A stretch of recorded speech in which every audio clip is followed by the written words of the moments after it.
ಮಿರ್ಜಾಪುರದಲ್ಲಿ ಜನಸಂಖ್ಯೆ ಹೆಚ್ಚಳದ ಹಿನ್ನೆಲೆಯಲ್ಲಿ ಬಡವರ ಮನೆ ನಿರ್ಮಾಣಕ್ಕೆ ಅರಣ್ಯ ಭೂಮಿ ಹಂಚಿಕೆ ಹಾಗೂ ಬಗರ ಹುಕುಂ ಸಾಗುವಳಿದಾರರಿಗೆ ಸಿ ಫಾರಂ ನೀಡುವಂತೆ ಆಗ್ರಹಿಸಿ ಸಿಪಿಐ ಮತ್ತು ಅಖಿಲ ಭಾರತ ಕಿಸಾನ್ ಸಭಾ ವತಿಯಿಂದ ಬೃಹತ್ ಪ್ರತಿಭಟನೆ ನಡೆಸಿ ಬಳಿಕ ಜಿಲ್ಲಾಧಿಕಾರಿ, ಅರಣ್ಯಾಧಿಕಾರಿ ಹಾಗೂ ತಹಸೀಲ್ದಾರರಿಗೆ ಮನವಿ ಪತ್ರ ಸಲ್ಲಿಸಲಾಯಿತು.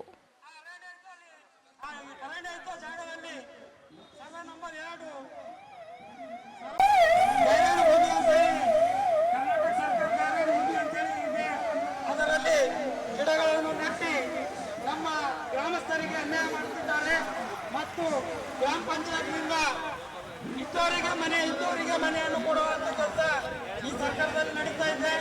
ಅದರ ಸಲುವಾಗಿ ಮೊನ್ನೆ 14ಕ್ಕೆ ಟಿಪ್ಪಣಿಯಲ್ಲಿ ಬರೆದಿದ್ದಾರೆ.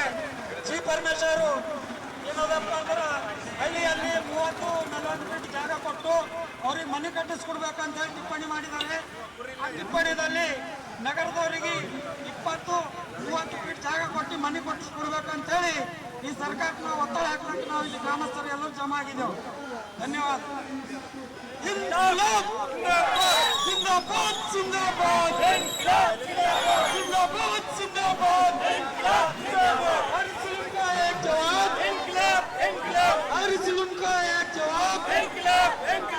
ವಿಶೇಷವಾಗಿ ಈ ಮುಷ್ಕರದ ಉದ್ದೇಶವೇನೆಂದರೆ ತೆಲುಗು ಮರ್ಜಾಪುರ್ ಅನ್ನತಕ್ಕಂಥ ಗ್ರಾಮಕ್ಕೆ ನಾವು ಅಕಸ್ಮಾತ್ ಆಗಿ ಭೇಟಿ ನೀಡಿದಾಗ ಜನರ ಸಮಸ್ಯೆಗಳೇನು, ಅವರು ಯಾವ ರೀತಿ ತನ್ನ ಜೀವಮಾನವನ್ನು ನಡೆಸ್ತಾ ಇದ್ದಾರೆ ಅನ್ನತಕ್ಕಂಥ ರೀತಿಯಲ್ಲಿ ನಾನು ಅನೇಕ ಗ್ರಾಮಗಳಿಗೆ ಆಗಾಗ ಭೇಟಿ ಇರ್ತಾ ಇರಬೇಕಾದ್ರೆ ನಮ್ಮ ಟೀಮಿನವರು ನಾವು ಕೂಡ ಅಲ್ಲಿಗೆ ಹೋಗಿದಾಗ ತೆಲುಗು ಮರ್ಜಾಪುರ ಇಡೀ ಗ್ರಾಮದ ಹೆಣ್ಣು ಮಕ್ಕಳು, ಗಂಡು ಮಕ್ಕಳು ಬಂದು ಕೂತ್ಕೊಂಡು ನೂರಾರು ಜನರು ಬಂದು ನಮ್ಮನ್ನ ಸರ್ಕಾರ ಕಡೆಗಾಣಿಸ್ತಾ ಇದೆ.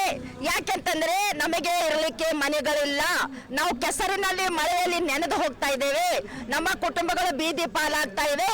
ಅದಕ್ಕೋಸ್ಕರ ನಮಗೆ ಯಾರು ನಮ್ಮ ಊರಿಗೆ ಕೇವಲ ಬಂದು ಎಲೆಕ್ಷನ್ ಇದ್ದಾಗ ಮಾತ್ರ ಓಟ್ಗಳನ್ನು ಮತಗಳನ್ನು ಪಡೆದುಕೊಂಡು ಹೋಗ್ತಾರೆ. ಆದರೆ ನಮಗಿರ್ಲಿಕ್ಕೆ ಮನೆ ಇಲ್ಲ. ನಾವು ಒಂದೇ ಕುಟುಂಬದವರು 20 ಜನ ಒಂದೇ ಮನೆಯಲ್ಲಿ ಒಂದೇ ರೂಮಿನಲ್ಲಿ, ಅದು ಮಳೆ ಬಂದಾಗ ಸಂಪೂರ್ಣವಾಗಿ ಸೋರಿ ಬಚ್ಚಲಾಗ್ತದೆ. ನಮಗೆ ಅಡಿಗೆ ಮಾಡ್ಕೊಳ್ಳಿಕ್ಕೆ ನಮಗೆ ಆಗ್ತಾ ಇಲ್ಲ, ಉಪವಾಸ ಇರ್ತೇವೆ. ಮಳೆ ಯಾವಾಗ ನಿಂತು ಹೋಗುತ್ತದೆ, ಯಾವಾಗ ನಾವು ಊಟ ಮಾಡ್ತೇವೆ ಅನ್ನತಕ್ಕಂಥ ರೀತಿಯಲ್ಲಿ ಆ ಜನರ ಗೋಳಾಟವನ್ನು, ಕಣ್ಣೀರನ್ನು ಕೇಳಿದಾಗ ನಮಗೆ ಬಹಳ ನೋವಾಯಿತು.